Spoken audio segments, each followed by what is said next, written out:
Wassalatu wassalamu ala Rasulillah wa ba'd. Alhamdulillah pada malam hari ini kita bisa mengadakan dan mengikuti kegiatan kajian BCIM yang insya Allah nanti akan disampaikan oleh Ustaz Dr. Mali Zainuddin Tago. Bapak Ibu dan teman sekalian, sebelum kita mulai acara atau kegiatan, mari kita awali dengan membaca basmalah bersama-sama. Bismillahirrahmanirrahim. Terima kasih. Sebelum penyampaian kajian oleh Ustaz Mahli, kami mohon untuk menyampaikan kata pembuka dari Pak Ketua kita, Pak Dr. Sani Juludah. Monggo Pak, kami persilakan. Bismillahirrahmanirrahim. Assalamualaikum warahmatullahi wabarakatuh. Waalaikumsalam.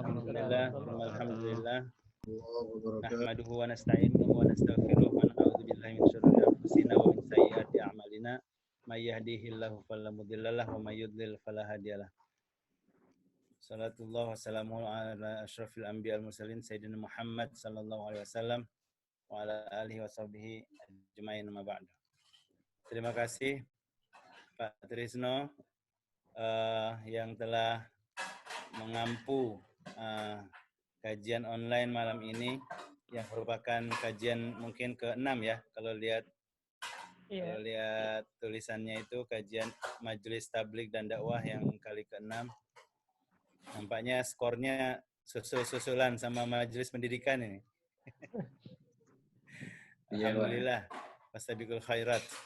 Siap. Cuma kita kepengen ke depannya ini perlu kita sedikit cek lagi atau kita tanya lagi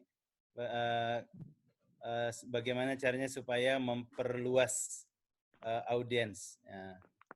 Nah, karena ini juga selama ini mungkin yang hadir ya perwakilan-perwakilan dari para prim yang hadir tetap. Nah, jika kita kepengen lebih diperluas, kita pengen tahu bagaimana caranya ke depan. Karena boleh dibilang lockdown ini masih akan berlangsung secara umum ya sampai akhir tahun. Jadi walaupun PKP mungkin diangkat, PSBB-nya mungkin misalnya berhentikan, tapi saya lihat pemerintah Malaysia akan sangat telaten perlahan sedikit demi sedikit dibukanya. Nah, kelihatannya begitu langkahnya. Bisa jadi pergerakannya jalan terus, perintah pekawalan jalan terus, tapi dibuka sedikit-sedikit, gitu caranya. Kan kemarin udah terasa nih dibuka sedikit-sedikit. Ya Ustadz Mahli, ini untuk pengetahuan Ustadz juga. Jadi udah 65 hari lebih kurang, tapi dibuka sedikit-sedikit lama-lama ini. Namun kayak di kampus, kita sudah dikasih tahu bahwa kelas face to face itu kemungkinan ya masih sampai akhir tahun. Ya maksudnya ditiadakannya kemungkinan masih secara garis besar pakai jarak jauh. Maka begitu juga kiranya kegiatan-kegiatan yang melibatkan kerumunan orang banyak saya pikir masih akan sangat dibatasi dan kedepannya kita cari jalan supaya kajian ini bisa terus langgeng dengan partisipasi yang lebih baik insyaallah. Terima kasih sudah bergabung Buya Mahli Zainuddin Tago. Makanya tadi saya baca nama ini pasti bukan orang Jawa ini, walaupun di Jogja. Benar ya, orang Kerinci rupanya. Nah, jadi alhamdulillah selamat bergabung Ustaz Mahli. Terima kasih sudah bergabung. Yang hadir di sini setakat ini sejauh ini adalah para pimpinan inti. Alhamdulillah, insyaallah akan bertambah lagi. Tapi kita punya tradisi ya yang tidak hadir menyampaikan kepada yang hadir menyampaikan kepada yang tidak hadir. Jadi biasanya ada notulensi nanti yang bisa disampaikan dan kita publikasikan insyaallah. Juga pada teman-teman semua ada Pak Zulfan yang masih setia dengan sepedanya nampaknya. Mudah-mudahan segera gabung videonya. Juga Ustaz-Ustaz semua, para pimpinan semua yang hadir, terima kasih. Saya ingin sampaikan satu hal, yaitu perkembangan terkini, terutama berkaitan dengan Ustaz Mahli yang base-nya adalah di Lazismu. Kami ingin menyampaikan ucapan terima kasih sebesar-besarnya kepada Lazismu Pusat ya, yang selama ini sudah mendukung PCIM. Jadi kalau selama ini hubungannya yang sangat aktif dan timbal balik ya. Satu waktu kita yang ada dalam posisi mengumpulkan dan kita sumbangkan melalui Lazismu dulu. Cuma kebelakangan berbalik pula arahnya, di mana kita pula yang posisi menerima karena kondisi sekatan yang begitu besar dan mempengaruhi, berdampak kepada kawan-kawan kita. Dimulai dengan Lazismu Jawa Timur beberapa minggu yang lalu, dan juga sekarang alhamdulillah kita sudah menerima. Di sini ada Pak Zainal, bendahara kita sudah menerima tambahan bantuan ya untuk bantuan sosial dari Lazismu Pusat. Maka kami mengucapkan terima kasih pada Pak Mahli dan kawan-kawan dan bapak-bapak pimpinan dan seluruh pengurus Lazismu. Insya Allah akan kami tunaikan amanat ini yang cukup substansial ya jumlahnya, dan insya Allah kita akan tunaikan amanat ini sesuai dengan garis panduan dan instruksi ataupun arahan yang disampaikan oleh Lazismu. Alhamdulillah saya dengan Prof. Hilman pun sudah berkomunikasi lebih lanjut. Insya Allah yang pastinya kita akan menjaga tradisi di Muhammadiyah, yaitu transparansi dan akuntabilitas. Ya, kita pastikan insya Allah transparan dan akuntabel, kita akan laporkan secara detailnya. Tentu saya akan sangat memerlukan penglibatan Lazismu unit layanan Malaysia, yaitu Pak Sutrisno dan kawan-kawan ya, yang di bawah Pak Sutrisno juga. Nah, nanti ke depan teknisnya kita akan segera matangkan insya Allah. Jadi ini sebagai penyampaian awal, kami mengucapkan rasa terima kasih kami, bersyukur pada Allah dan terima kasih atas dukungan bapak-bapak di Lazismu Pusat. Ya, itu saja dulu pendahuluan dari kami. Mari kita sama-sama ikuti pemaparan, tausiah, tadkirah dan juga ya berbagi informasi dan pengalaman dari Ustadz Mahli Zainuddin. Terima kasih pada Pak Trisno yang dan kawan-kawan dan semua yang telah melaksanakan acara ini. Nasrul minallah wa fathun qarib wa basyiril mu'minin. Assalamualaikum warahmatullahi wabarakatuh. Waalaikumsalam warahmatullahi wabarakatuh. Baik, terima kasih Mas Soni sudah membuka atau menyampaikan pembukaan pada kesempatan malam hari ini.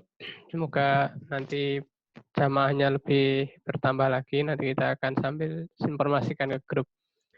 Bapak-bapak sekalian yang dirahmati Allah, alhamdulillah untuk pembuka bisa kita lalui. Sekarang kita lanjutkan dengan penyampaian materi atau tausiah yang akan disampaikan oleh Ustaz Dr. Mahli Zainuddin. Untuk itu nanti kira-kira kita beri kesempatan ruang lebihnya 40 menit ya Pak Mahli untuk menyampaikan materi. Kemudian kita lanjutkan mungkin sharing diskusi terkait dengan pertanyaan dari Bapak-Bapak sekalian atau jamaah yang hadir pada kesempatan malam hari ini. Untuk itu, monggo Pak disampaikan, kami silakan untuk penyampaiannya. Assalamualaikum warahmatullahi wabarakatuh. Waalaikumsalam warahmatullahi wabarakatuh. Alhamdulillahi rabbil alamin. Wassalatu wassalamu ala asrafil anbiya wal mursalin nabiyina Muhammadin wa ala alihi wa ashabihi wa man tabi'ahum bi ihsanin ila yaumiddin. Faqala Allah ta'ala fi kitabihil karim, a'udzu billahi minasyaitonir rajim. Wa man a'ta wattaqa wa saddaqa bil husna fasanuyassiruhu lil yusra. Wa man bakhila wastaghna wa kadzdzaba bil husna fasanuyassiruhu lil usra. Wa ma yughni anhu maluhu idza taradda. Shadaqallahul azim. Kita bersyukur pada Allah bisa bermuajahah walaupun di dunia maya, Global Village. Kita berada di satu desa dekat sekali walaupun sebenarnya jauh. nyata tapi tidak nyata gitu ya. Sebelum mungkin saya menyampaikan sedikit pengalaman lapangan lah begitu.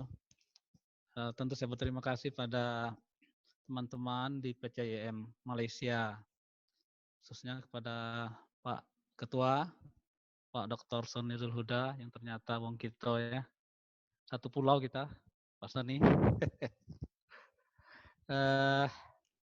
Walaupun saya hanya numpang lahir mungkin sampai tamat SD di Sumatera, udah itu cantol di Jogja, sejak SMP, SMA, kuliah di Solo, lalu masuk ke Jogja lagi. Jadi di Jogja baru 41 tahun Pak Soni. Ya. Kebetulan dapat gadis Jepara gitu ya. Jadi Jogja Jawa Tengah lah. Ya. Jadi kalau diajak lomba pidato bahasa Jawa, saya berani bersaing dengan Ustadz Zulfan Haidar ya. Apalagi dengan Zaki ya.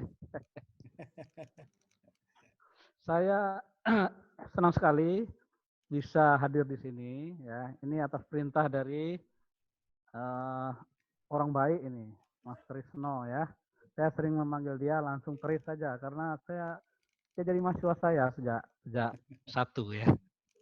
Nah, terus sekarang saya tahu persis dia orang baik, oleh karena itu kalau diminta bantuan oleh orang baik harus diikuti ya. Saya surprise tadi ketika masuk pertama ketemu dengan Zaki ya. Wajah yang pertama tadi muncul sebagai apa istilahnya nih? Operatornya ya. Zaki ini teman sekelas anak saya, anak pertama saya di TK Aba Kauman, Jogja. Oh, iya Pak, betul Pak. Ini tadi saya klarifikasi dengan anak saya. Oh Zaki yang dulu pakai sepeda saya ya. Ya betul. Gitu. Saya udah lupa Pak. Udah lupa ya. Ya saya teman Pak Budi, ayahnya Zaki ya. Nah jadi begitu cepat waktu berlalu ya. Itu berarti masa berapa tahun yang lalu tuh Zak waktu di TK Aba Kauman itu? Saya TK kira-kira 20 tahun yang lalu Pak. 20 tahun yang lalu ya. Sekarang Zaki sudah jadi orang Malaysia ya. Alhamdulillah. Lalu kemudian ini ada Ustadz saya juga ini yang mestinya ngisi pengajian, Ustadz Zulfan Haidar. Ya, saya agak grogi kalau ada beliau karena beliau alumni Ma'alimin. Saya alumni SMA Muhi, jurusan IPA lagi Pak Soni. Ya nasib saja yang membawa saya kemudian home base-nya di Fakultas Agama Islam ini. Dulu cita-citanya masuk MIPA matematik ya. Itu akhir. Ya. Nah, setelah mungkin saya sesuai dengan yang diminta oleh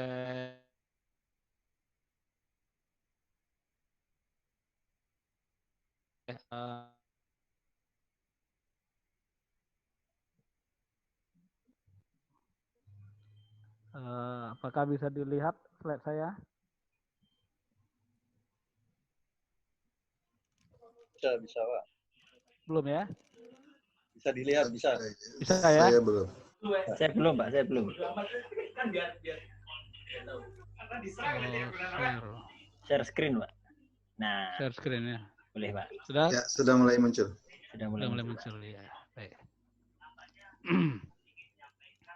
Belum, malah di tempat saya nggak muncul dia.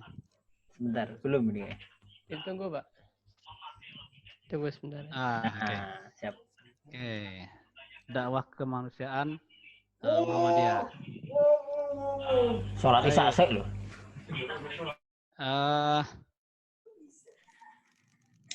Bapak-bapak sekalian, warga besar Muhammadiyah Ini sayang. CIM Malaysia, seperti yang kita ketahui bahwa Muhammadiyah ini didirikan oleh Kiai Dahlan 1 abad yang lalu. Nah, ini ada foto Kiai Dahlan, foto yang diedarkan secara resmi oleh PP, karena foto sebelumnya itu Kiai Dahlan kelihatan seperti simbah-simbah, Mbah Buyut malah gitu. Padahal Kiai Dahlan diyakini Ini lebih muda ya Ustaz ya. dari itu, ya lebih muda. Ya.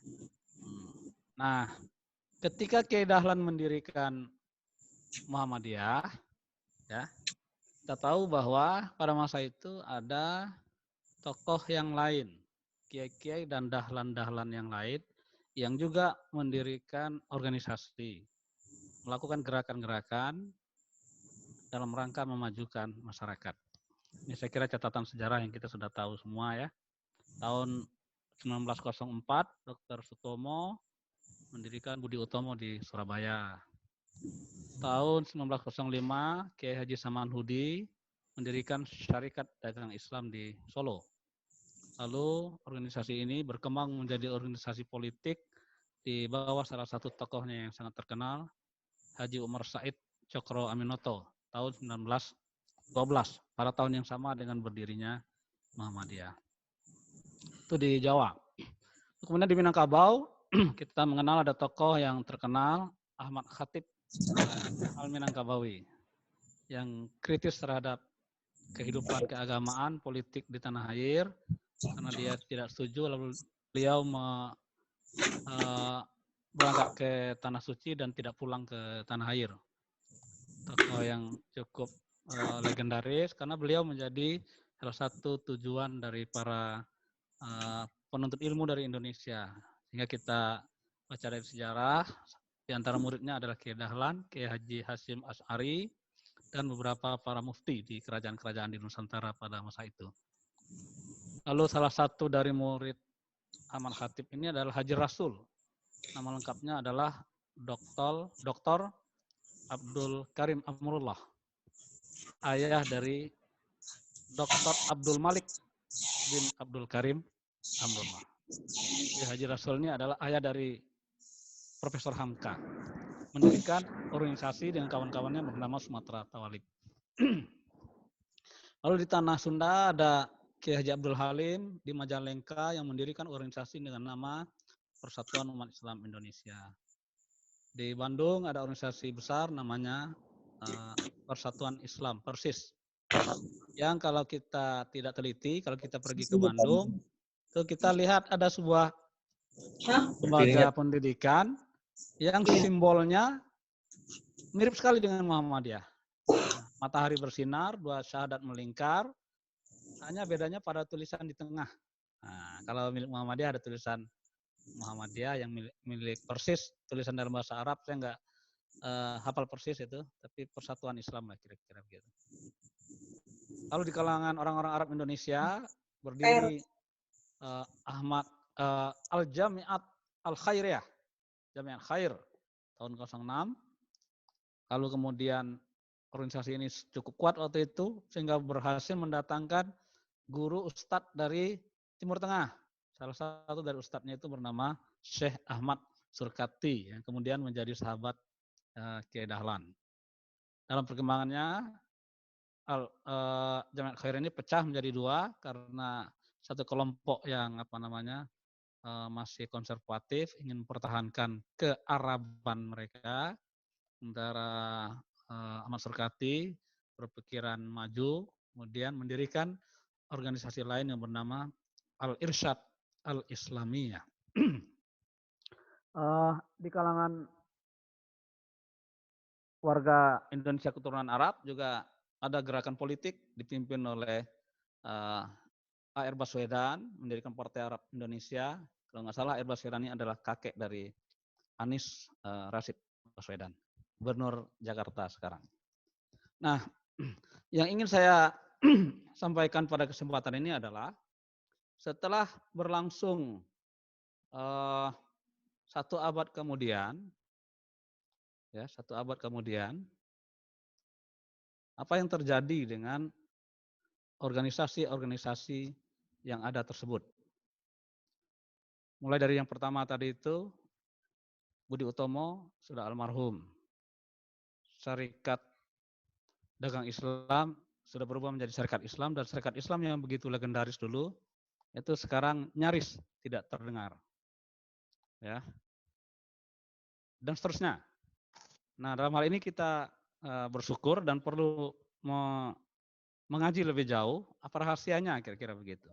Kenapa? Karena 1 abad kemudian ketika teman-teman seangkatannya banyak sudah meninggal dan yang masih hidup itu hidup segan mati tak mau.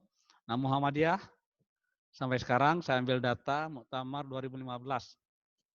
Saya belum collect data terakhir. Muhammadiyah makin berkembang, makin besar, dan salah satu cirinya yang luar biasa adalah amal usaha Muhammadiyah pada angka 33.958. Angka yang sangat dahsyat, luar biasa, dan semua itu adalah milik Muhammadiyah. Dan kita tahu bahwa pengurus Muhammadiyah itu tidak digaji, tidak dibayar, tidak profesional. Tapi kenapa kok bisa melahirkan amal usaha yang seperti itu? Tentu ada yang besar, ada yang besar sekali, ya. Ada yang menengah, ada yang kecil, ada yang hidup segan mati tak mau.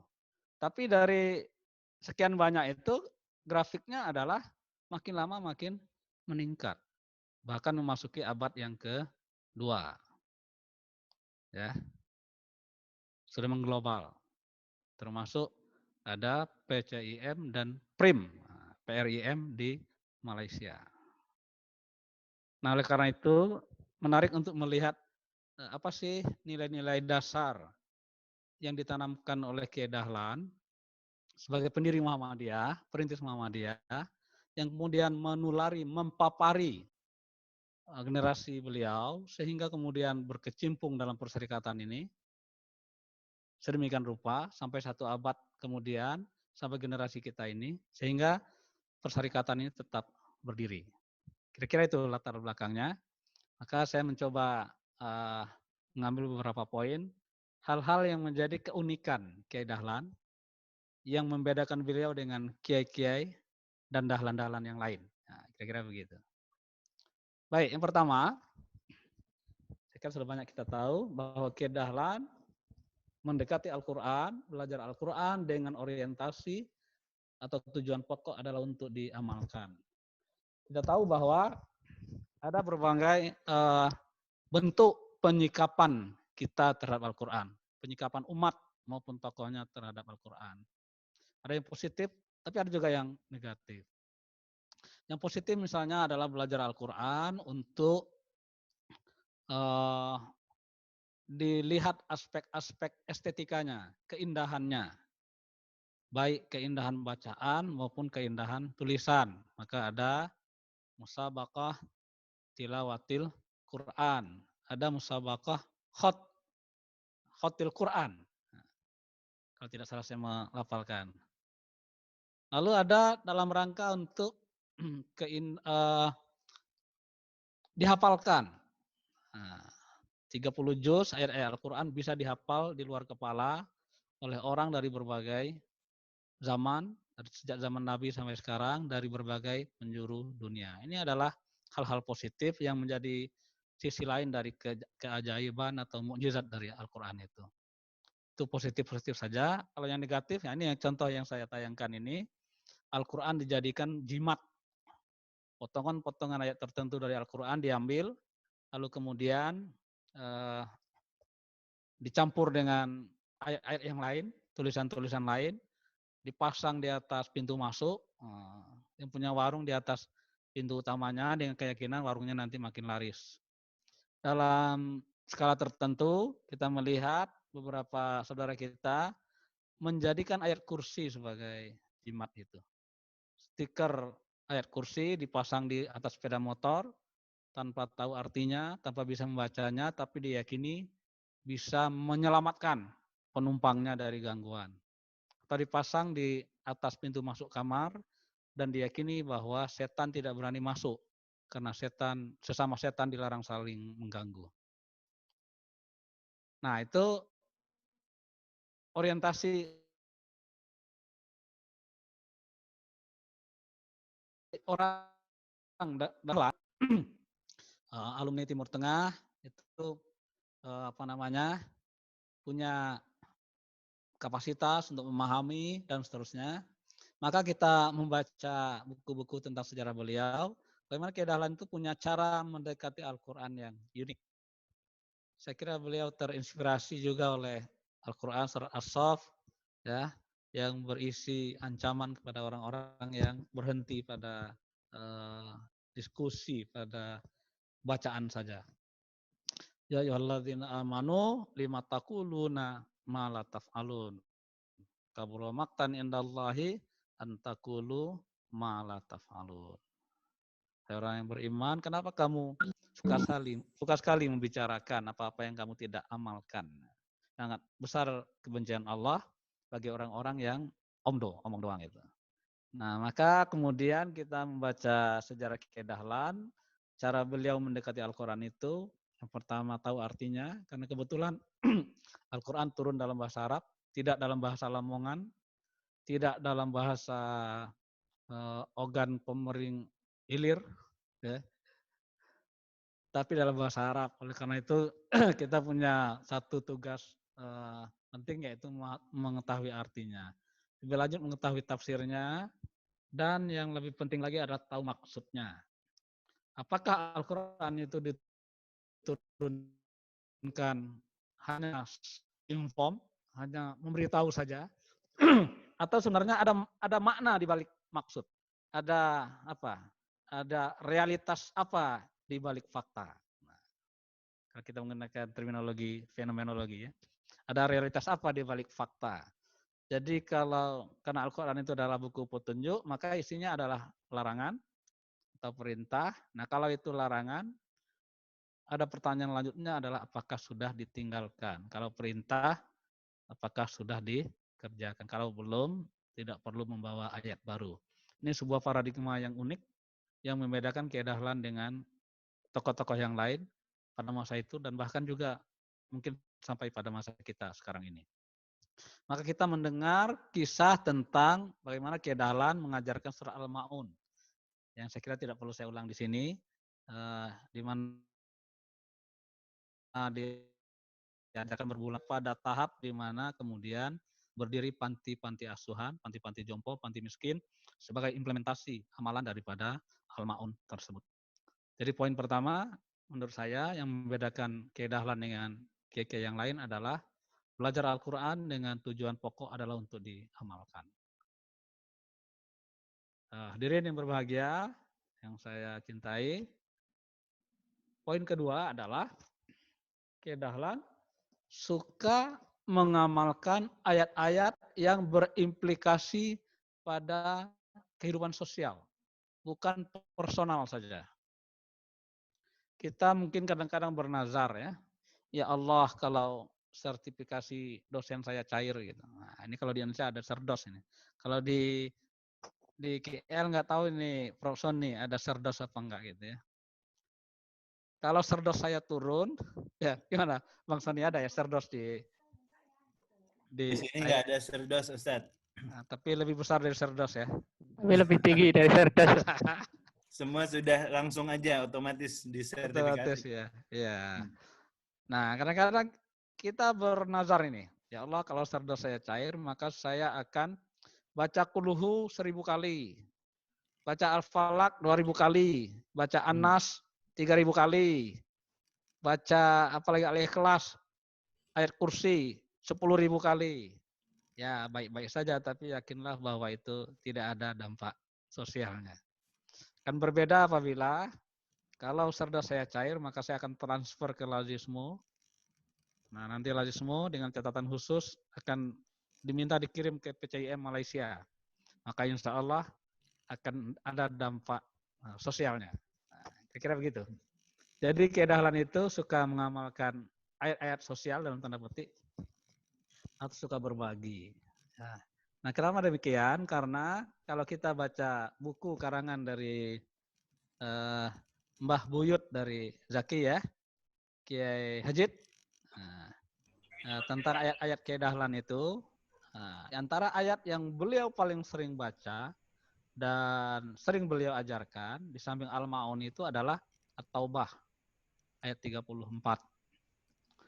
Ayat yang sama kerasnya, bahkan lebih keras dari Al-Ma'un itu. Al-Ma'un diawali dengan terma istilah pembohong agama.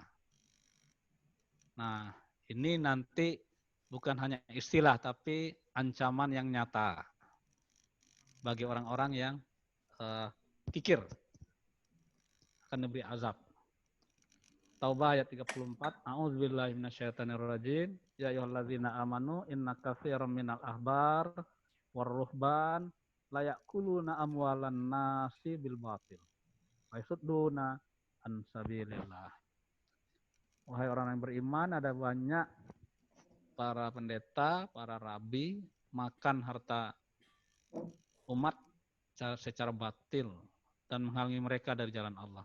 Jadi kira-kira tokoh agama tapi korup, makan harta jamaah tanpa hak. Lalu kemudian walladzina yaknizuna adz-dzahaba wal fiddata wala yunfikunaha fi sabilillah fabasyirhum bi'adzabin alim. Orang-orang yang suka mengumpulkan emas dan perak, mengumpulkan harta, wala yunfikunaha fi sabilillah dan tidak menginfakkannya, membayar zakatnya di jalan Allah, fabasyirhum bi'adzabin alim. Beri kabar gembira pada mereka dengan azab yang pedih. Apa azabnya? At-Taubah ayat 35. Yauma yuhma 'alaiha fi nari jahannam fatukwa biha ibahuhum wa junubuhum wa zuhuruhum hadza ma kanastum li anfusikum fadzuqu ma kuntum taknizun.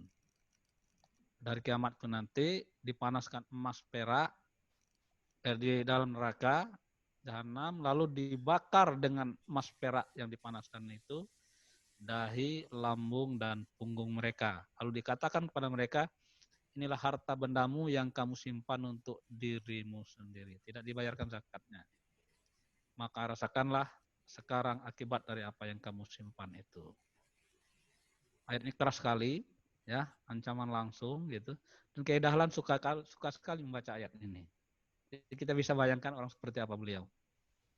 Bahkan beliau lebih lanjut, kalau menurut para ahli tafsir, wala yunfikunaha fi sabilillah di ayat pertama tadi itu bermakna membayar zakat. Kata Kiai Dahlan bukan hanya membayar zakat. Sudah bayar zakat tapi masih numpuk-numpuk harta juga kena dengan azab ini. Nah, maka Kiai Dahlan pernah berkata begini, janganlah kamu berteriak-teriak sanggup membela agama, meskipun harus menyumbangkan jiwamu sekalipun. Kan banyak juga itu kelompok-kelompok umat Islam tertentu itu yang suka berteriak-teriak, takbir, Allahu Akbar, saya siap mati, kirim saya ke medan laga di sini di situ. Nah, bagus itu, ada semangat untuk berjihad. Tapi kalau Kiai Dahlan mendengarnya, nanti beliau akan mengatakan, jiwamu tidak usah kamu tawarkan. Kalau Allah menghendakinya, entah dengan jalan sakit atau tidak, tentu akan mati sendiri. Tapi beranikah kamu menawarkan harta bendamu untuk kepentingan agama? Itulah yang lebih diperlukan pada waktu sekarang ini. 100 tahun yang lalu. Dahsyat sekali. Ya, sindiran yang sangat tajam. Jadi wajahidu bi amwalikum wa anfusikum. Dengan harta dulu, baru dengan nyawa. Nah, kadang-kadang kita nyawa dulu, hartanya belakangan gitu. Lebih mudah mati daripada hidup kira-kira gitu. Nah, maka Kiai Dahlan mengajarkan pada murid-muridnya, saya kira juga kepada para sahabatnya, para penggerak Muhammadiyah pada masa itu, carilah sekuat tenaga harta yang halal, jangan malas. Pakai untuk kepentingan diri dan keluarga secukupnya. Kelebihannya termakan di jalan Allah. Kita tahu Kiai Dahlan itu orang kaya karena beliau adalah saudagar. Kata orang Padang, pekerjaan beliau adalah manggaleh, bisnismen. Dan beliau adalah bisnismen antar kota.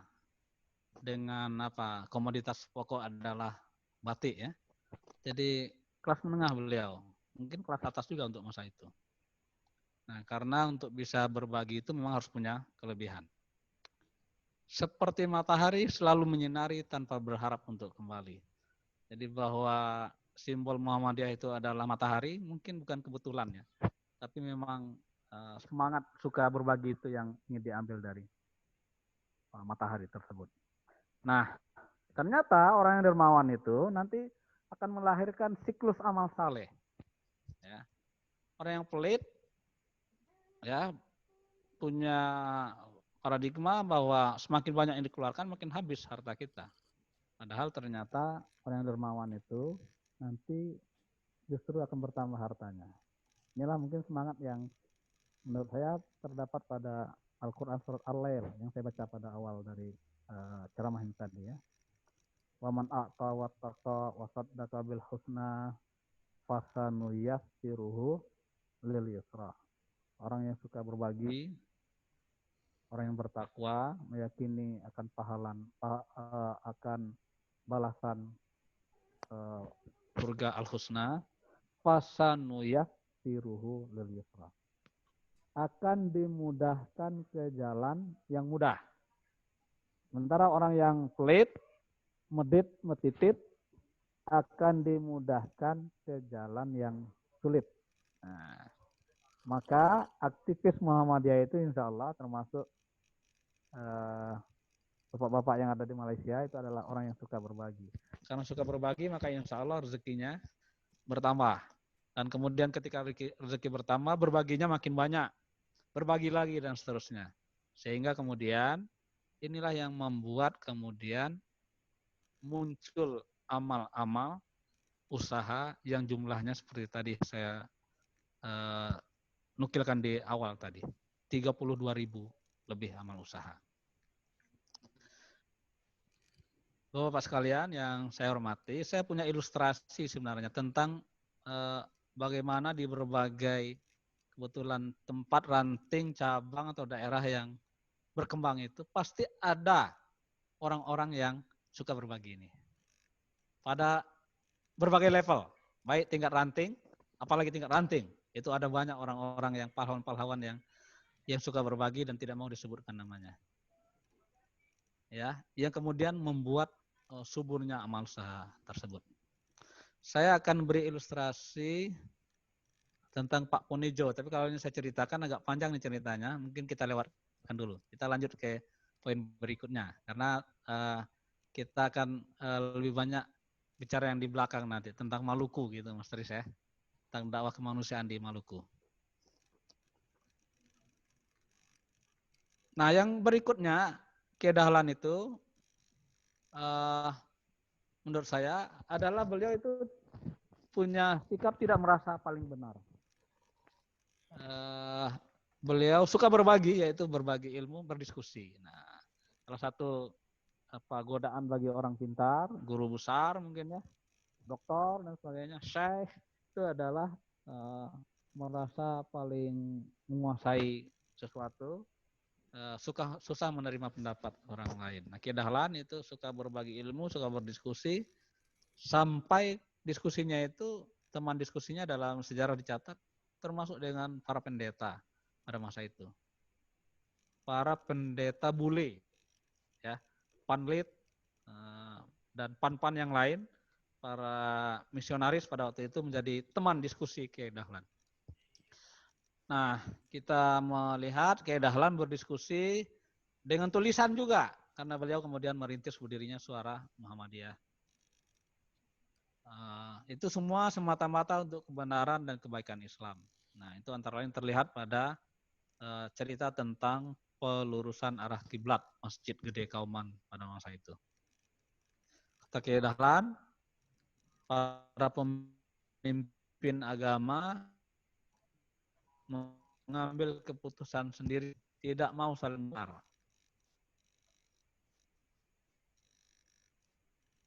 Paling benar ini kemudian melahirkan suatu kultur dalam Muhammadiyah yang egaliter.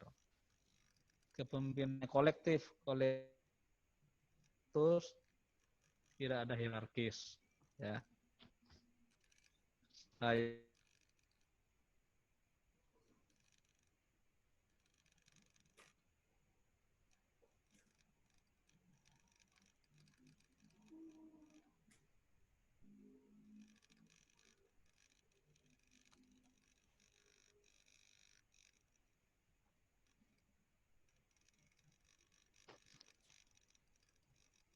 Terputus ya Mas Zaki?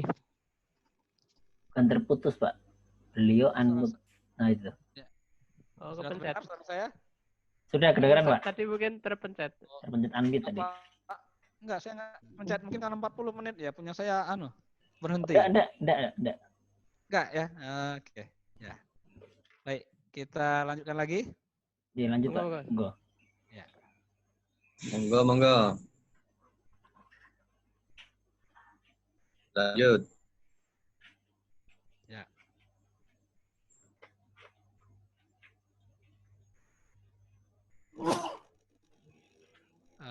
Tidak merasa paling benar tadi itu ya. Dan ini menjadi cikal bakal dari berdirinya Majelis Tarjih yang menyelamatkan Muhammadiyah dari perbedaan pendapat para tokohnya.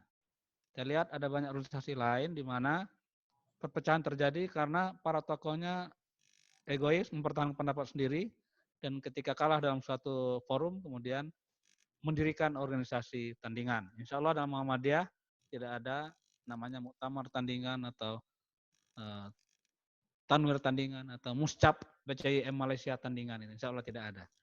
Karena kita punya tradisi berdiskusi egaliter tadi itu. Nah, ayat lain yang sering dibaca Kiai Dahlan adalah Al-Jathiyah ayat 23 tentang orang yang menuhankan hawa nafsu. Nah, nafsu dari kita orang-orang yang di bangku sekolah ini, katakanlah begitu, itu adalah susah menerima pendapat orang lain. Nah, sebuah ilustrasi yang unik tentang beragama yang mengandalkan nafsu ini adalah tentang Masjid Qiblatain, masjid dengan dua kiblat yang dalam sejarah umat Islam itu ada di mana, Mas Tris? Masjid Qiblatain itu? Madinah. Madinah ya? Ada masjid ya? Ternyata di Suriname itu juga ada Masjid Qiblatain. Nah, gimana ceritanya? Jadi begini, tahun 2000-an itu ada Kongres Bahasa Jawa Internasional. Dan hadir di Yogyakarta berbagai utusan dari komunitas Jawa yang ada di seluruh dunia. Ya. Antara lain adalah di Suriname, di Amerika Selatan. Diceritakan di situ tentang kondisi orang Jawa yang ada di Suriname. Mereka adalah populasi kedua terbanyak di Suriname, banyak yang menjadi tokoh di situ, dan masih memeluk agama Islam. Nah, tetapi dalam beragama ini terpecah menjadi dua kelompok. Yang pertama kelompok tua, yang kedua anak-anak muda. Apa soalnya? Soalnya adalah arah kiblat. Orang-orang tua meyakini bahwa beragama itu adalah sesuai dengan perasaan. Nah, menurut mereka sesuai dengan tradisi. Menurut mereka arah kiblat itu ya ke barat sebagaimana di Jawa dulu. Seluruh kiblat yang ada di Pulau Jawa itu adalah menghadap ke barat, walaupun kemudian diperbaiki oleh Kiai Dahlan, serong ke kanan sekian derajat. Oleh karena itu walaupun di Suriname ya kiblat masjid harus menghadap ke barat. Sementara generasi muda yang sudah paham tentang dunia global tahu persis bahwa Amerika itu lebih dekat ke timur, mengarah ke kiblat daripada ke arah barat. Maka dicapai kompromi, sholat jamaahnya dibikin dua shift, dua gelombang. Shift pertama adalah para simbah-simbah, gitu. Allahu Akbar, takbir menghadap ke barat. Setelah selesai salam, gantian. Shift kedua, anak-anak muda, Allahu Akbar menghadap ke timur. Jadi Masjid Qiblatain di Suriname. Saya nggak tahu sekarang apakah masih ada masjid itu. Tapi ini sebuah kisah nyata yang disampaikan oleh rombongan peserta Kongres Bahasa Jawa di Jogja beberapa puluh tahun yang lalu. Akibat dari beragama hanya mengandalkan tradisi. Baik. Nah, berikutnya bagian dari suka berbagi tadi itu adalah mementingkan organisasi. Inti dari organisasi adalah saling berbagi. Orang yang tidak suka saling berbagi, orang yang egois pasti tidak betah dalam organisasi. Apalagi organisasi yang bernama Muhammadiyah ini. Karena dalam organisasi itu kita harus berbagi harta, berbagi ilmu, berbagi tenaga, bahkan berbagi perasaan. Ya, berbagi perasaan. Pada semua level itu. Ada orang yang memang suka berpidato, kalau lihat mic itu gatal, harus megang, harus kultum, gitu. Nah, kasih dia jadi juru bicara. Ada orang yang tidak terlalu suka tampil, ya seperti Mas Tris ini ya. Tapi kalau disuruh konsep surat, bikin proposal, beres. Ah, jadikan sekretaris. Ada yang tidak bisa bicara, tidak bisa pintar nulis juga, tapi dompetnya tebal dan orangnya nyah-nyoh. Ah, jadikan bendahara. Ada juga orang yang sebenarnya modalnya nggak banyak, tapi dia pintar ngomong dan suka memberi perintah. Dan orang yang diberi perintah itu suka menaati perintahnya. Wah, ini bakat jadi ketua dia. Ya, bakat jadi ketua. Nah, ini adalah berbagai kelebihan dan kelemahan orang disatukan jadi satu dalam suatu sistem yang bernama organisasi. Semua unsur berfungsi. Saya ingin memberikan sebuah ilustrasi tentang organisasi di Muhammadiyah ini. Kebetulan saya pernah di Pemuda Muhammadiyah wilayah DIY. Saya nggak tahu dulu sempat bersama Mas Zulpan apa enggak ya, atau mungkin beliau sudah di Malaysia ya. Nah, di Pemuda wilayah tingkat DIY itu jangan dikira bahwa semuanya ahli pidato, ahli konsep ya, dompetnya tebal dan sebagainya. Tidak juga. Satu teman akrab saya tahu persis itu. Dari sisi konseptual ya pas-pasan lah gitu ya. Ngomong saja nggak begitu lancar. Dari sisi dompet saya tahu persis. Sering tipis daripada tebalnya dompetnya. Nah, tapi yang menarik adalah setiap kita rapat di Jalan Kauman itu, malam Rabu kalau nggak salah waktu itu, setiap rapat dimulai sekitar jam 7 gitu, 1 jam kemudian sahabat karib saya menghilang dari forum. Ya. Kita sedang panas-panasnya berdiskusi, setengah jam kemudian muncul dia membawa tas kresek. Apa isinya? Yang tahu gitu ya. Lalu es jeruk, es teh. Wah, itu disambut gembira oleh seluruh teman-teman para aktivis. Jadi jangan menyepelekan seksi konsumsi.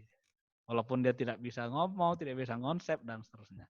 Inilah saya kira filosofi dari organisasi di mana berbagai kelebihan yang ada di share, dibagikan. Nah, Kedahlan saya kira itu orang yang tidak egois, suka berbagi, termasuk dalam hal kenapa organisasi yang beliau rintis ini namanya bukan Dahlaniyah atau bukan Darwisiyah tapi Muhammadiyah. Nah, baik, ini ilustrasi tentang pentingnya kerjasama. Kerjasama yang terbaik adalah organisasi, tentang semut yang kemudian bisa membangun istana di tempat yang tinggi, di ujung pohon di atas sana. Kenapa? Karena ada beberapa para pendahulu mereka yang mengorbankan diri, saling mengikat diri. Karena antar daun ini jaraknya bisa jadi sampai 5 cm, padahal seekor semut panjangnya hanya 1 cm.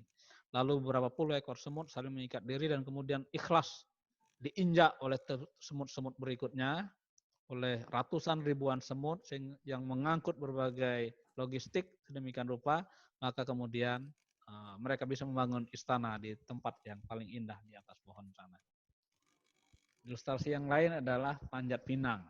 Nah, kalau semuanya egois, tidak ada yang mau diinjak-injak oleh temannya, maka yakinlah tidak akan bisa dicapai cita-cita memperoleh hadiah yang ada di pucuk pohon pinang tersebut. Karena itu setiap organisasi pasti ada para perintis yang waktu, tenaga, perasaan yang kemudian diteruskan oleh generasi-generasi berikutnya sehingga kemudian cita-cita bersama bisa menjadi kenyataan. Sejarah UMY kami di Jogja itu dengan jelas menuliskan para pendahulu itu, as-sabiqunal awwalun. Orang-orang yang berani bermimpi, visioner yang kemudian hanya dalam waktu beberapa tahun kemudian, berapa puluh tahun kemudian, lahirlah UMY yang menjadi kebanggaan kita bersama sekarang ini. Tidak terbayangkan pada masa itu akan seperti sekarang. Saya alumni MUHI Jogja, SMA Muhammadiyah 1 Jogja. Pada waktu itu tidak ada satupun teman kami yang punya cita-cita masuk ke UMY. tahun 85. Ya. Tapi sekarang berbalik keadaannya. Bahkan dulu anak SMA 1 SMA Teladan di sebelah Jogja itu ada guyonan begini. Kalau pas pelajaran ada anak-anak yang ramai gitu, gurunya akan mengatakan, kamu kalau ramai nggak rajin belajar, besok kamu paling kuliahnya di depan sana. Gitu. Maksudnya di UMY itu. Ngece banget gitu. Nah sekarang sudah banyak alumni mereka yang masuk ke UMY, apalagi alumni MUHI. Oke. Nah berikutnya, yang kelima, karakter ciri khas Kiai saya kira adalah berkemajuan dan gembira. Nah, kalau kita lihat Muhammadiyah masa awal, sebagaimana terlihat pada rumusan anggaran dasar misalnya ya. Anggaran dasar Muhammadiyah tahun 1912 tentang berdirinya Muhammadiyah itu, kita lihat ada kata yang ingin saya garis bawahi di sini adalah ada kata memajukan di sini.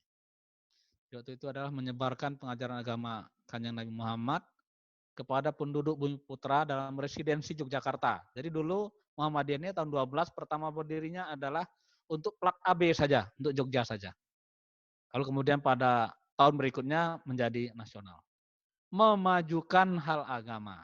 Nah pada tahun 21, nah, di samping memajukan ada kata baru yaitu menggembirakan. Nah, jadi Islam yang berkemajuan dan Islam yang menggembirakan. Ini kadang-kadang kita lupa ini, yang menggembirakan ini. Sehingga suntuk gitu ya, menekuni organisasi, menekuni amal usaha, tapi lupa bergembira. Nah, itu bahaya juga sekarang itu, gampang stres stroke nanti itu. Bergembira. Nah inti dari tujuan Muhammadiyah, seperti yang tadi saya tebalkan di atas, adalah kemajuan dan kegembiraan dalam beragama. Kalau kita lihat fakta sejarahnya adalah bahwa ternyata Muhammadiyah itu sebagai organisasi berkemajuan, itu proklamasinya diumumkan di Malioboro. Nah, ini bisa dilacak di buku Pak Yusron itu. Mungkin semacam gedung pertemuan, gedung bioskop waktu itu, dihadiri oleh 60-70 orang di Malioboro. Jadi Malioboro itu adalah pusat bisnis, pusat kemajuan pada masa itu.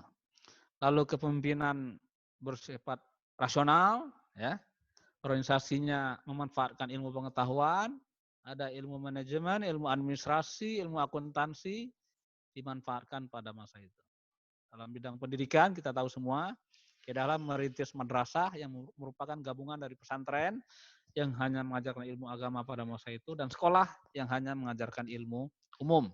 Nah di Madrasah Muhammadiyah itu diajarkan ilmu agama sekaligus ilmu umum.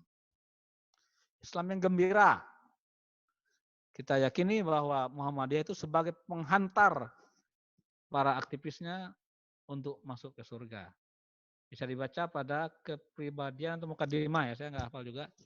Itu ada satu poin yang mengatakan bahwa dengan aktif di Muhammadiyah ini insya Allah menghantarkan kita ke surga Jannatun Naim. Itu di Mukadimah AD ART. Di ART ya? Iya, di ART. Jadi aktif di Muhammadiyah ini bagian dari keyakinan keagamaan kita ya. Memperjuangkan ajaran Islam melalui organisasi yang bernama Muhammadiyah. Nah, saya ingat sebuah pernyataan yang unik sekali dari Islam, dari sisi Islam yang gembira ini tadi. Saya nanti akan sampaikan contoh dari di mana Muhammadiyah berkembang pesat dewasa ini di tempat paling timur di Indonesia, yaitu di Papua, yaitu di Sorong. Pak Rustam Haji namanya mengatakan begini, Pak Rustam, apa sih rahasia dari majunya perguruan tinggi kita di Sorong, Muhammadiyah di Sorong ini? Nah, kata beliau waktu itu, saya catat ini, karena saya waktu itu tahun 2010 sebelum Muktamar Jogja dapat tugas dari panitia pusat, karena panitia pusat menerbitkan majalah inovasi khusus untuk Songsong Muktamar 1 abad. Nah, saya ke sana karena melihat kemajuan dari STKIP Muhammadiyah Sorong waktu itu. kata Pak Rustam, Allah akan malu bila tidak beri kita sukses. Karena orang Kristen saja yang sudah kerja keras, Allah beri sukses. Sementara kita yang sudah kerja keras, kerja cerdas, kerja ikhlas, memperjuangkan agama Allah, masa nggak diberi sukses? Gitu. Ini agak kurang ajar ya kalimat-kalimatnya, tapi ini ciri khas Papua ini.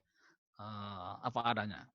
Allah akan malu bila tidak beri kita sukses, dan sukses itu diperoleh oleh teman-teman kita di Sorong. Saya akan tayangkan nanti beberapa gambar tentang STKIP Muhammadiyah Sorong. Jadi bagian dari kegembiraan saya kira. Oleh karena itu orang Muhammadiyah itu insya Allah tidak mudah stres, gembira. Ya.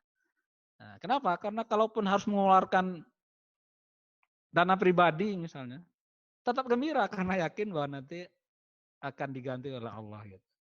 Ya. Kalaupun harus mengeluarkan tenaga, insya Allah bagian dari ibadah dan Allah akan menyehatkan. Dan seterusnya dan seterusnya. Aman a'ta wattaqa wa saddaqa bil husna fasanu yassiruhu lil yusra tadi itu. Nah, sekarang saya masuk ke dakwah kemanusiaan Muhammadiyah. Jadi dengan sifat-sifat dari kedahlan tadi itu yang kemudian menulari para aktivis Muhammadiyah selama 1 abad, maka Muhammadiyah bisa berkembang pesat dalam berbagai aspek. Termasuk dalam hal ini adalah dakwah kemanusiaan Muhammadiyah. Terkait dengan ini, saya mengutip sebuah statement dari Mark Woodward, seorang peneliti Associate Professor dalam Islamic Studies di Arizona State University. Dia mencermati gerakan Muhammadiyah terkait dengan COVID-19 ini. Dia mengatakan bahwa Muhammadiyah menanggapi mewabahnya COVID-19 di Indonesia mendasarkan pada hukum agama. Tetapi sekaligus juga mempertimbangkan ilmu pengetahuan. Bukan seperti katakanlah kelompok tertentu di Indonesia yang sekarang menjadi sorotan karena mereka menjadi klaster khusus penyebaran dari COVID-19 ini. Kenapa? Karena mereka ngeyel mengadakan muktamar dalam tanda petik di Goa, Makassar waktu itu ya. Dan itu kemudian yang pulang dari sana di mana-mana menyebarkan virus COVID ini. Karena itu Mark Woodward mengusulkan untuk dicontoh oleh organisasi-organisasi keagamaan di Amerika bahkan di dunia. Nah, terkait dengan mengamalkan ajaran agama, mempertimbangkan ilmu pengetahuan, itulah kita bergerak di berbagai tempat melakukan dakwah-dakwah kemanusiaan. Nah, kembali ke STKIP Muhammadiyah Sorong. Saya memberikan contoh tadi Sorong ini. Tahun 2000 STKIP Muhammadiyah Sorong itu baru didirikan. Kenapa baru didirikan? Karena terjadi pengembangan PDM. Nah, jadi ini bukan kota Sorong ya, tapi di Kabupaten Sorong. Dari kota Sorong masih ke selatan lagi kira-kira 1 jam perjalanan. Daerah transmigrasi. Nah, lalu kemudian ketika berdiri itu, salah satu program yang sangat visioner dan sangat berani dilakukan oleh PDM yang baru itu adalah mendirikan perguruan tinggi. Sudah ada TK, SD, SMP, tapi kok tiba-tiba mendirikan perguruan tinggi di daerah transmigran. Yang ada adalah apa kekayaannya? Adalah lahan-lahan. Nah, ini contoh lahan dari yang dimiliki waktu itu ya, tahun 2000. Berupa sawah-sawah saja. Ini sawah yang ditinggal oleh transmigran karena tidak betah. Rata-rata mereka miliki 1 hektar, lalu kemudian diwakafkan ke PDM yang baru itu. Nah, lalu tahun 2007, saya waktu itu di Majelis Tablik, kita ada program namanya Rihlah Dakwah dan pelatihan mubalik. Nah, kita ke Sorong bersama beberapa teman, mungkin sebagian dari yang ada di sini, ada yang Bapak kenal ya. Ada yang kuliah di Malaysia dulu, Pak Anhar itu yang di tengah itu, Pak Yusron Asrofi ya. Nah, kita diajak ke tengah sawah tadi itu, kata Pak Rustam. Saya tanya pada Pak Rustam, ngapain kita kok diajak ke tengah sawah? Saya mau menunjukkan ini lokasi kampus. Lokasi kampus kayak gini, yang ada cuma spanduk itu. Mohon doa restu, membangun masjid dan kampus, lalu kuliah kerja nyata. KKN kok di tengah sawah, apa programnya? adik-adik KKN itu programnya adalah nguruk jalan itu. Jadi KKN kerjanya adalah nguruk jalan. Tahun 2007. Lalu tahun 2010, Muktamar Muhammadiyah Jogja tadi itu, saya datang lagi mereportase daerah yang sama. Saya pergi ke titik yang sama tadi itu. Dan muncullah gambar seperti ini. 3 tahun kemudian. Di tengah kawasan transmigran tadi itu. Jadi, tadi itu, Pak Rustam Maji mengatakan kalau kita sudah kerja keras, maka Allah akan malu kalau tidak beri kita sukses. Dasar sekali. Saya tahu persis Pak Rustam Maji ini suka berbagi, terutama tenaga, pikiran, all round. Dan yang paling penting adalah warga Muhammadiyah setempat. Termasuk yang punya lahan tadi itu. Para transmigran. Ketika awal-awal sebelum ada PDM tadi itu, untuk bisa punya lahan tadi itu, caranya bagaimana? Di samping diwakafkan oleh transmigran yang tidak betah, juga adalah mereka beriuran. Bagaimana beriurannya? Beriurannya adalah, kalau satu transmigran menanam 10 ketela pohon, maka 1 batang untuk ranting. Kalau beternak ayam, 10 ekor ayam, 1 ekor untuk ranting. Begitulah kemudian sedemikian rupa, ketika kampus ini berdiri, PDM itu sudah punya lahan waktu itu sekitar 40 hektar dengan harga yang tentu masih murah waktu itu. Nah, ketika kampus itu berdiri, sekarang kalau nggak salah sudah ada sekitar 70 hektar lahan dikuasai oleh PDM itu, oleh STKIP itu, dan harganya sudah meningkat berlipat-lipat kali karena sudah menjadi kota satelit di Kabupaten Sorong tersebut. Jadi itu contoh yang pertama. Sorong. Berubah nama menjadi Universitas Pendidikan Muhammadiyah Sorong. Prestasi terakhirnya adalah menjadi perguruan tinggi terbaik di 4 provinsi di wilayah timur. Papua, Papua Barat, Maluku, dan Maluku Utara menurut versi Dikti Jakarta. Bapak sekalian, contoh pertama. Yang kedua adalah, kalau tadi dalam bentuk pendidikan, ini adalah terkait langsung dengan misi kemanusiaan kita. Kita punya sebuah program dari Lazismu bernama Klinik Apung Said Tuhulele. Nah, itu nama kapal. Itu di belakang itu. Kapalnya ini kapal dirancang tadinya bukan untuk klinik apung, tapi karena waktu satu dan lain hal, sehingga harga kapalnya ini agak mahal ya. Dan memang kapal yacht, gitu, termasuk kapal mewah lah gitu untuk ukuran sekelasnya. Nah, lalu klinik apung ini di launching waktu Tanwir Muhammadiyah di Ambon 2007 kalau nggak salah ya. Nah, setelah itu kemudian Lazismu bertugas untuk menjalankan program, melakukan ekspedisi-ekspedisi. Kita sudah melakukan terakhir ekspedisi yang ke-7. Kalau tidak ada COVID-19, mestinya kita lanjutkan ekspedisi ke-8, 9, dan 10.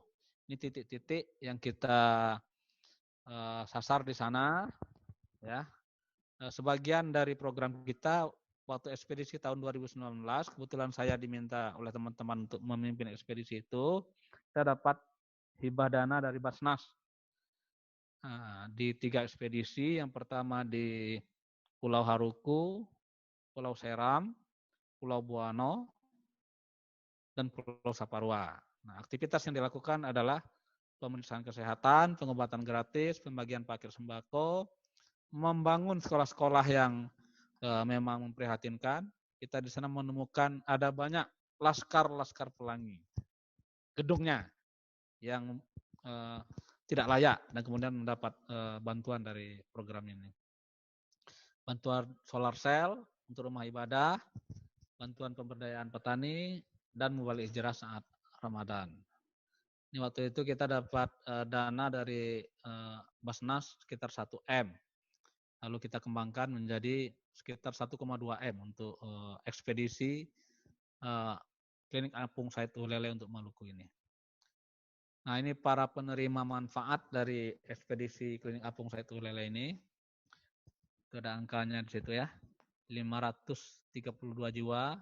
Ini terutama adalah banyak sekali para pasien yang tidak terjangkau oleh fasilitas kesehatan. Karena apa? Karena wilayahnya sangat terpencil. Hanya bisa melalui jalur laut, kapal. Nah, itulah fungsi daripada Klinik Apung Saiful Lele itu. Paket sembako 300 jiwa dan seterusnya. Ada bantuan solar cell juga untuk masjid, ya, untuk tempat ibadah, bantuan untuk sekolah, bantuan pemberdayaan pertanian dan pemberdayaan nelayan. Nah, untuk sampai ke sana dengan kapal ini kita melakukan perjalanan yang terdekat 1 jam di Pulau Haruku, 1 jam dari Pulau Ambon, Saparua, kampungnya Pak Said itu 2 jam, kalau ke Sepa 3 jam lewat Laut Banda. Nah, ini yang ketika kita ke Sepa itu, kita harus menembus kegelapan malam di Laut Banda dengan ombak yang sangat besar waktu itu. Saya agak ngeri-ngeri juga, ngeri-ngeri sedap juga itu waktu itu. Nggak nampak apa-apa, yang kelihatan hanya ombak yang besar, ya karena kapal kita ini nggak punya lampu sorot gitu. Bawa senter aja kira-kira begitu. Di tengah malam ketika musim ombak. Banyak yang sudah mabuk. Nah, tapi alhamdulillah karena berkemajuan dan gembira. Nah, berkemajuannya kapalnya sandap, ya. Gembira itu karena kita pokoknya apapun yang terjadi kita bagian dari tadi itu berdakwah gitu. Insya Allah dicatat sebagai ibadah. Nah, kemudian di lokasi itu kita menemukan suatu hal yang luar biasa ya.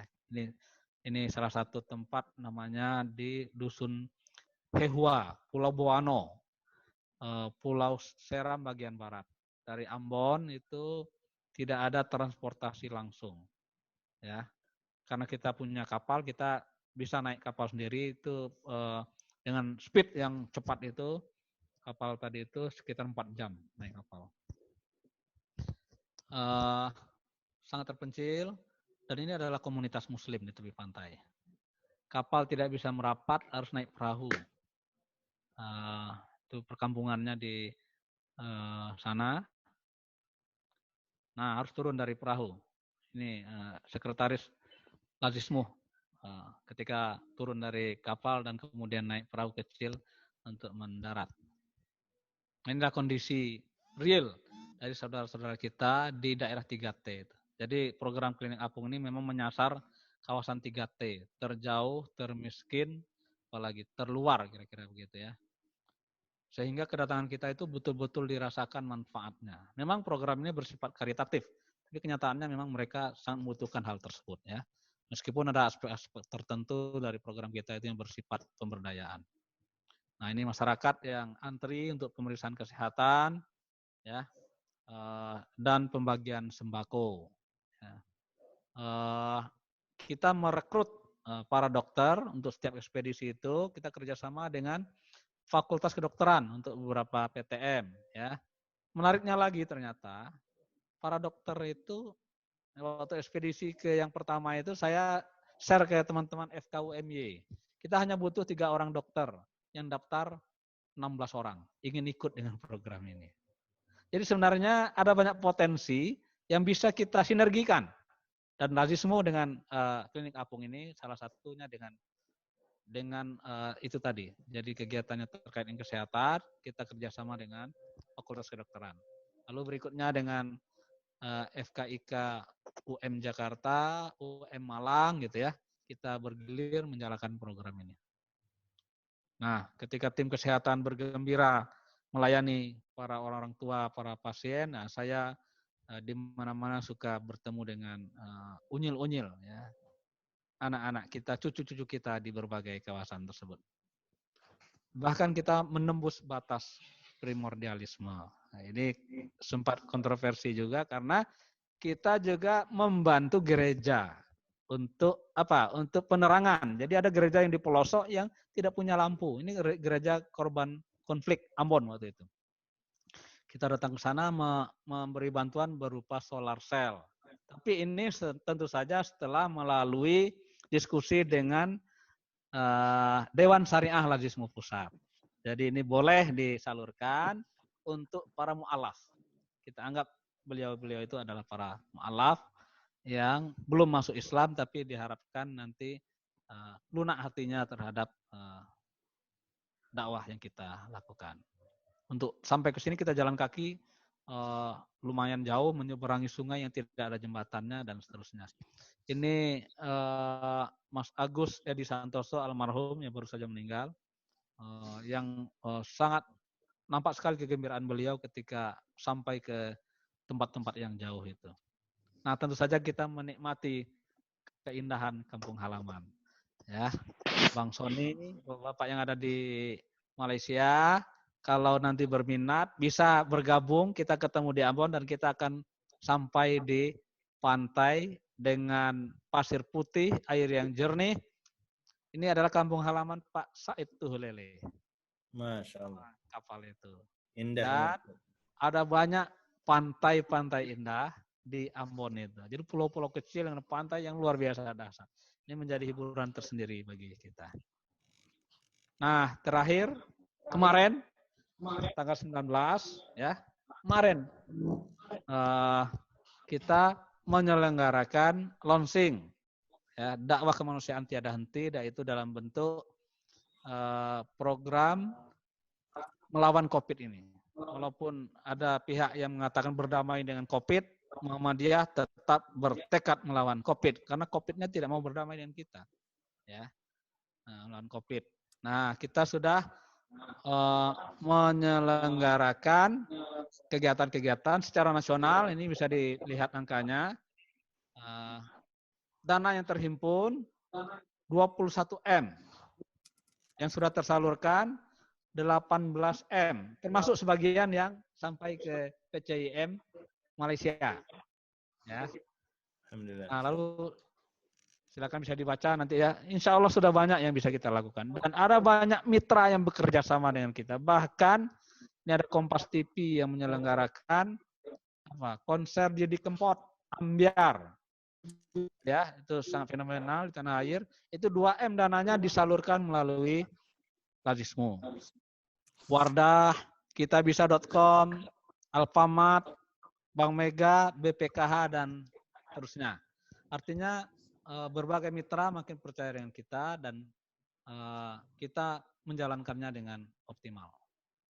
Nah, ini kemarin setelah di launching tanggal 19, masih ada program-program yang akan kita jalankan pada hari-hari yang akan datang. Insya Allah ini adalah program